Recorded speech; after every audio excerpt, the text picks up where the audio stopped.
So today we're starting chapter 4, America's Political Heritage. Again, first we're going to go through learning goals for this chapter, what we're going to be specifically looking at. So for section 1, we want to be able to describe the role colonists played in their government, define the rights and responsibilities of colonial citizens, and finally, identify the freedoms that early colonists struggled to gain. So as we go through this first set of notes, section 1, this will be our focus.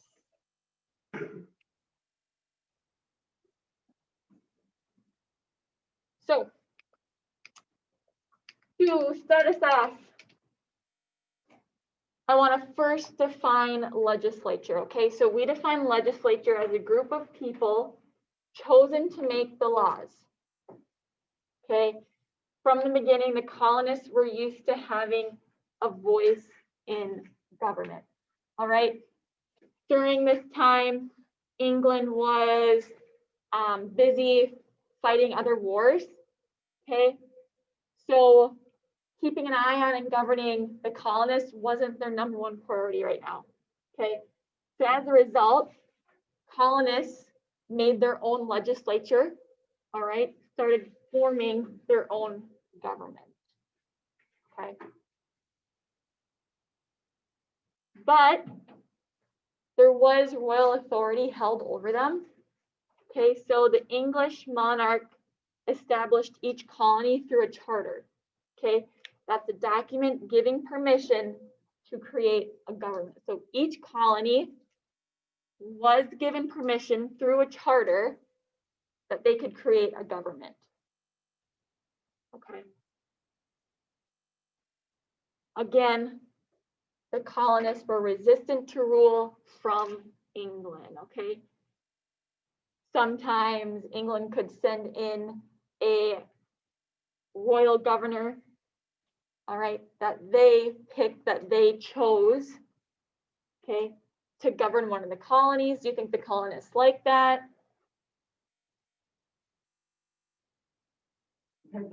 If they weren't able to pick the person they had to run their colony, right? Most of the time, this appointed royal governor, right, that England appointed, they had the best interest of England in mind, okay?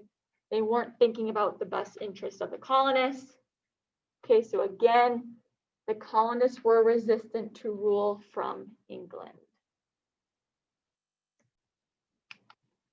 All right, moving forward, we're going to take a look at what citizenship in the colonies looked like.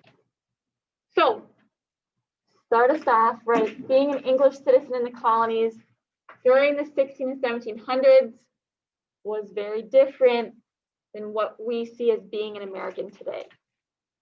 Okay, so we're going to look into what some of those differences are.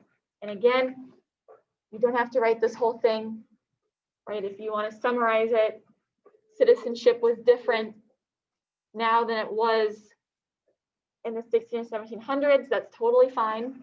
Okay, whatever helps you remember the information best. So, taking a look at voting, very few colonists were allowed to vote.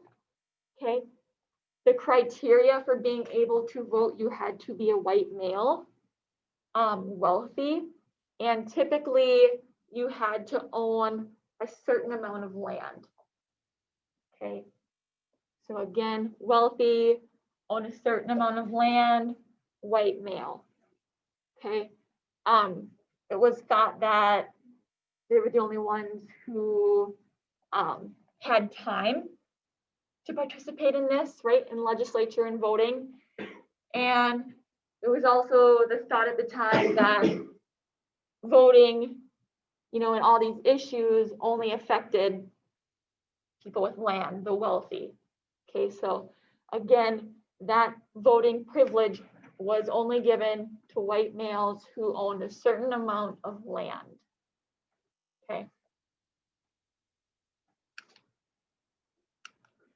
We've talked about the common good, right, in the last chapter. how do we define common good? What is our definition for that?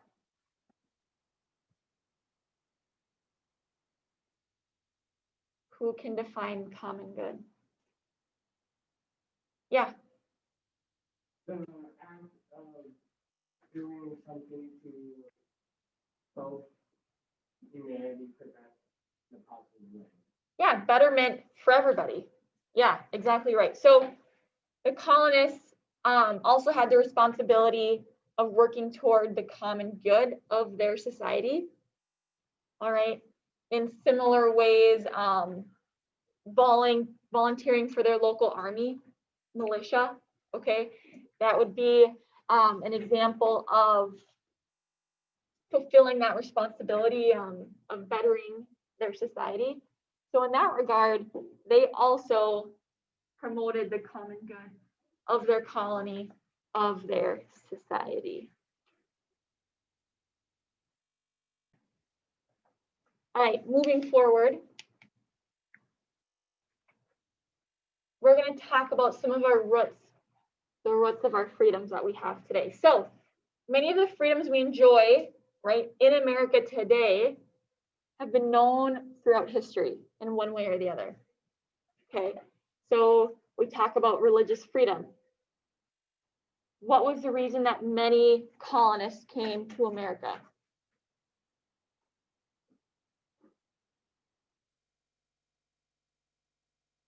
What's the reason? Religious freedom. Yeah, right. They came to have their own religious freedom, right? Escape persecution. Okay.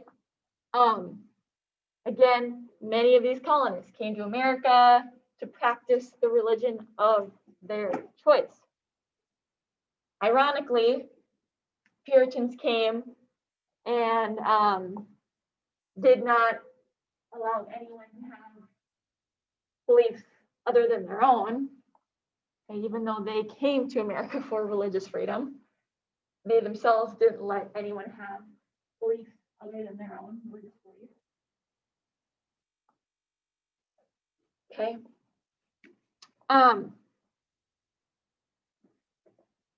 You start seeing religious freedom within these colonies emerge. I can't remember what his name is, but the book talks about a man who is persecuted by the Puritans, right? He's kicked out of the colony and actually goes and to a different colony and basically gives religious freedom, all right, allows a religious freedom, but it's still Christianity. So you still aren't allowed to believe in anything other than Christianity, all right?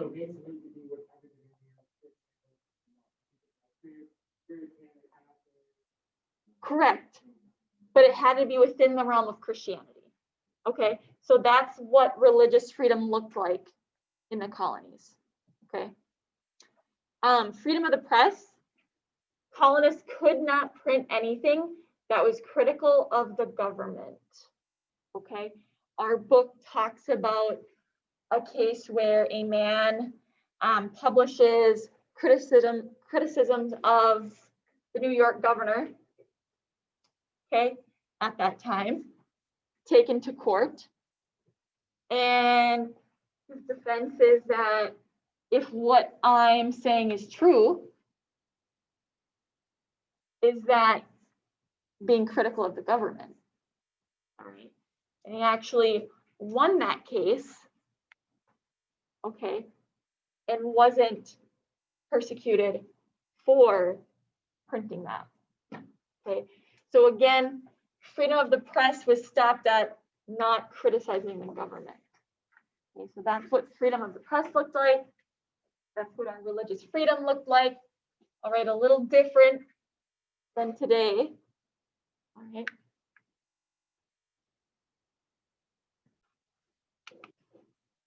All right, moving forward, we're going to look at some of the signs of discontent among the colonies. So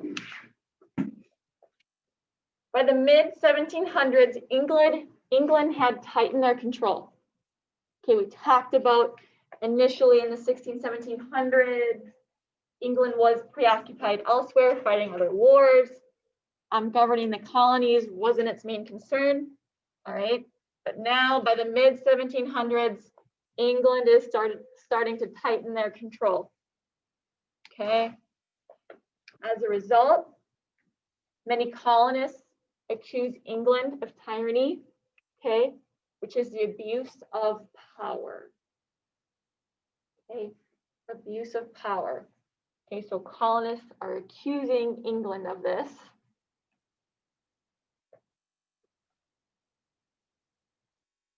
A growing number of colonists then begin to wonder if England planned to strip them of their rights and silence their voice in government.